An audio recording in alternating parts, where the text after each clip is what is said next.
사람에게는 권력욕이라는 것이 있습니다.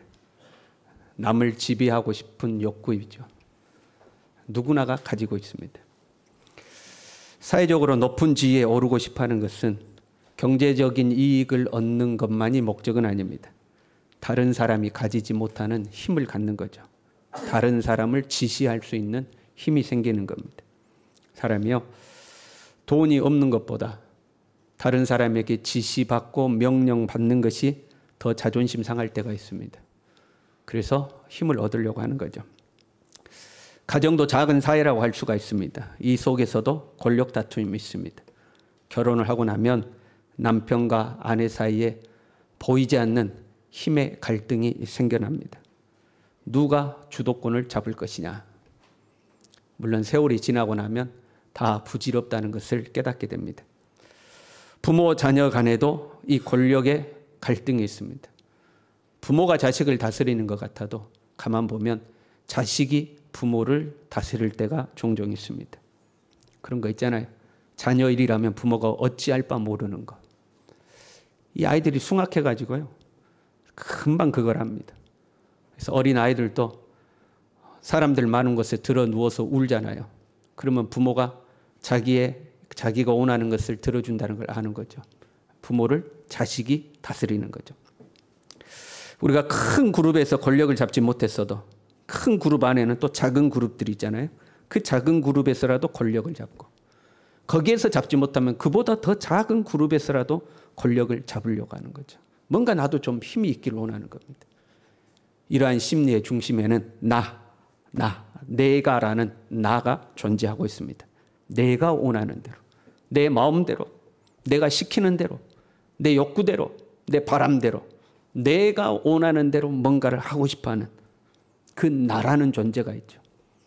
내가 힘이 있어야 내 마음대로 할 수 있는 거 아닙니까? 그래서 힘을 얻기를 원하는 거예요.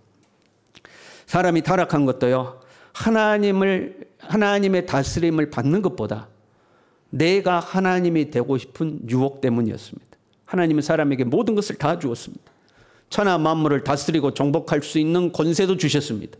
그 딱 하나, 하나님의 통치 아래 살아가게 하셨어요. 모든 것을 다 주시고 딱 하나, 하나님의 통치 아래 있는 겁니다. 그런데 그 하나까지도 사람이 넘보았습니다. 내가 하나님과 같이 되리라. 내가 하나님과 같이 되리라. 선악과를 따먹은 인간은 하나님과 같이 되기를커녕 타락하고 부패한 인간으로 전락해 버렸습니다. 에베소서 2장은 그 인간의 상태를 이렇게 설명합니다. 2장 1절에요. 허물과 죄로 죽었던 너희, 죽음이 찾아왔죠. 2절에는요. 그때 너희는 그 가운데서 행하여 이 세상 풍조를 따르고 공중의 권세 잡은 자를 따랐다. 마귀 따라 다니는 신세가 되었습니다. 3절에는요. 본질상 진노의 자녀였다. 로마서 6장 17절에는요. 너희가 본래 죄의 종이더니 하나님으로부터 자유로워져서 내가 내 인생의 주인이 될 줄 알았는데 오히려 죄의 종이 되고 마귀의 노예가 되고 부패하고 타락한 인간의 신세로 전락해버렸다 하는 거죠. 이런 우리에게 예수님이 이 땅에 오신 것은 무엇보다도 기쁜 소식인 겁니다. 죄의 종사를 하고 있는 우리를 해방시키려고 예수 그리스도께서 이 땅에 오신 줄로 믿습니다. 죄와 마귀는 일종의 폭군입니다. 온갖 나쁜 짓을 시키는 거죠. 온갖 나쁜 짓을 시키고 결국에는 영원한 지옥 형벌에 떨어뜨립니다. 그러나 예수님은요, 사랑의 하나님이십니다.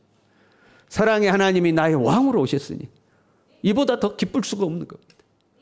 나를 자녀 삼아 주시고 나의 모든 죄를 다 용서해 주시고 천국 백성 되도록 만들어 주신 위대한 왕이십니다. 그래서 성탄절이 행복하고 기쁜 겁니다. 우리 옆 사람과 인사합시다. 메리 크리스마스. 그런데 이 예수님의 오심이 모든 사람에게 기쁜 소식은 아닌 거예요. 오늘 본문에 보면요, 예수님이 나실 때 동방으로부터 박사들이 예루살렘으로 찾아왔어요. 이 박사들은 점성가들이었습니다. 2절에요. 유대인의 왕으로 나신 이가 어디 계시냐? 우리가 동방에서 그의 별을 보고 그에게 경배하러 왔노라. 그들의 경험과 지식에 의하면 저 하늘에 비치는 별이 왕의 별이었어요. 위대한 왕이 태어났다고 확신한 거예요. 그리고 실제로 신비하게도 그 별이 자신들의 앞길을 인도하는 것을 경험했어요. 그리고 그 별의 인도를 따라 유대 땅에 도착했고 예루살렘 성에 도착했어요. 그 소식을 전한 거죠. 3절에요. 헤롯 왕과 온 예루살렘이 듣고 소동한지라. 이 기쁜 소식을 들었지만 헤롯에게 있어서는 큰 난리가 됐어요. 먼저 궁전에서 태어난 아기가 없었어요. 그러나 그것보다 문제는요, 자기가 왕인데 새로운 왕이 태어났다? 만약에 백성들이 이 소식을 듣고 자기가 아니라 새로 난 왕을 지지한다면 자기는 왕의 자리에서 물러나야 되잖아요. 그래서 소동이 일어났어요. 헤롯은 왕의 자리가 불안한 사람이었습니다. 백성들의 지지를 받아서 왕이 된 사람이 아니에요. 헤롯은 이방 출신이었습니다. 에돔 출신의 사람이었어요. 로마의 충성을 맹세하고 왕의 자리를 얻은 사람이었습니다. 유대인들 중에서 권력에 빌붙어서 그 권세를 누리려고 하는 사람들은 이 헤롯을 지지를 했어요. 그러나 정통 유대인들은 헤롯을 인정하지 않았어요. 다윗의 혈통이 아니었거든요. 그러니까 항상 자신의 자리가 불안했던 헤롯인데 다른 왕이 났다. 그것도 다윗의 혈통을 따른 왕이 났다는 이 소문은 절대 기쁜 소식이 아니었어요. 헤롯은 자신의 왕자를 지키기 위해서라면 수많은 사람들을 잔인하게 죽였습니다. 자기의 처와 자기의 두 아들 3명, 배다른 아들이지만 3명의 자식을 죽였어요. 심지어 자기의 장모도 죽였어요. 자신의 왕권을 지킬 수 있다면 잔인하게 모든 사람들을 죽였어요. 그런데 그런 헤롯에게 구약 성경에 예언된 대로 다윗의 혈통을 따른 왕이 났다. 그도 그를 그리스도가 어디에서 나겠느냐 물어보거든요. 예언된 그리스도라는 것을 그도 알았어요. 치명적인 소식이었습니다.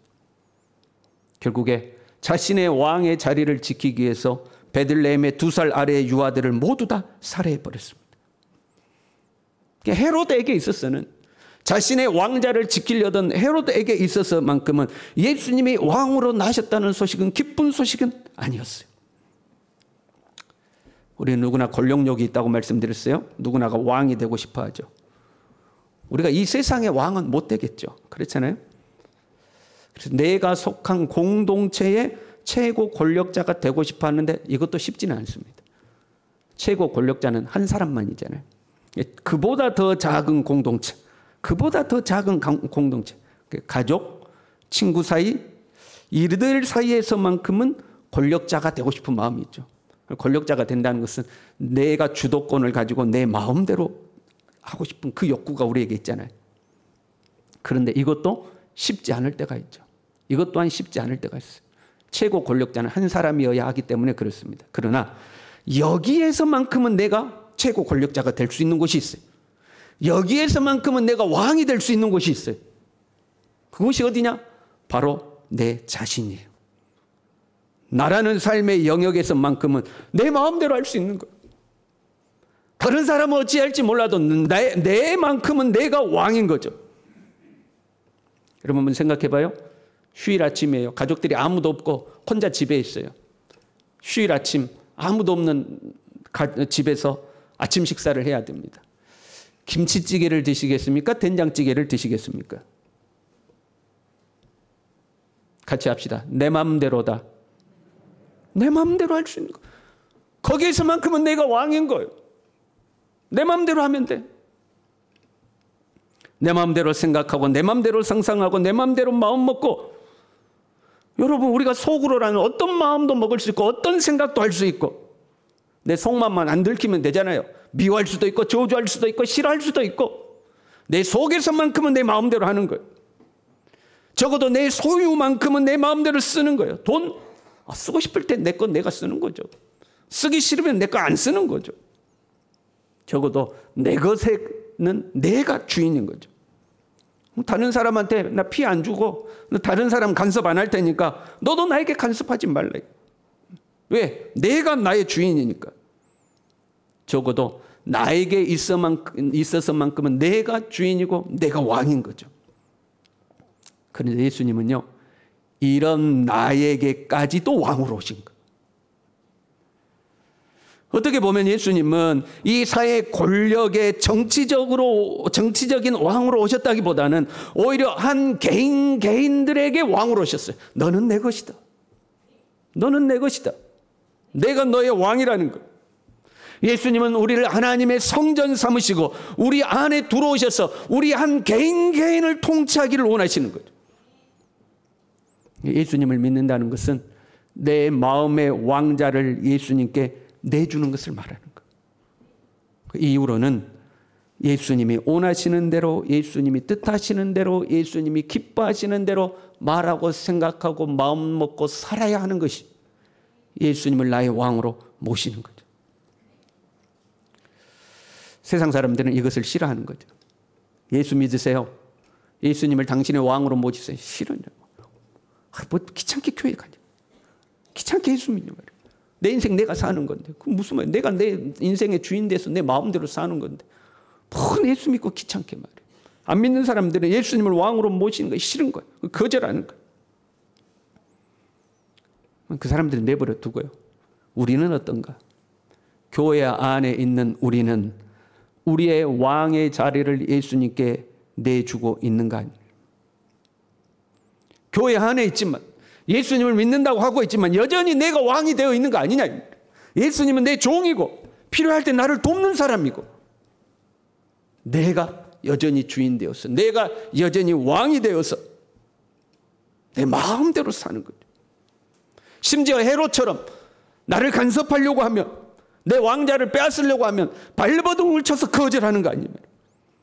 유아들을 살해하듯이 성령께서 나에게 감동 주시고 성령께서 나에게 말씀하실 때에 그 성령의 감동과 성령의 생각들을 살해해버리지 않냐 이 말이죠. 제거해버리고 주님 난 몰라요. 다 없애버리고 내 뜻대로 살아가고 있는 거 아니냐 하는 거죠. 오늘 성탄절이에요. 기쁜 날이니 누구에게 기쁜 날이냐? 예수님을 왕으로 모시는 자들만 기쁜 날이에요. 끝까지 자기 권력에 미련 있는 자들에게는 기쁜 날이 아니에요. 예수님이 내 왕으로 온다는 거 별로 기쁘지 않아요. 그냥 나를 좀 돕는 분 정도로만 와야지. 왕이 나셨도다. 이게 기쁘지가 않아요. 내가 나의 왕인데. 예수님이 너의 마음, 너의 생각, 너의 소유까지 그 어떤 것이라도 나에게 바치라 할 때 그게 싫은 거죠. 동방에서 온 박사들은 아기 예수님을 만났어요. 이 아기 예수는 화려한 궁궐에 계시지 않았습니다. 권세 있는 자의 아들로 태어난 것도 아니었어요. 아주 초라하고 미천한 자리에 힘없는 여인의 품에 안겨 있었어요. 그런데 그 예수님을 보고도 엎드려 경배했습니다. 당신이 유대인의 왕이시다고 엎드려 경배했어요. 사랑하는 성도 여러분, 예수님이 어느 날 우리에게 찾아와서 무릎 꿇어. 너 앞으로 내 말대로 해. 안 그러면 확. 그런 분 아니잖아요. 우리가 거절해도 예수님은 가만히 계시고 마치 어린 아기 예수처럼 힘없어 보이는 예수님. 거절하고 외면하고 내 마음대로 해도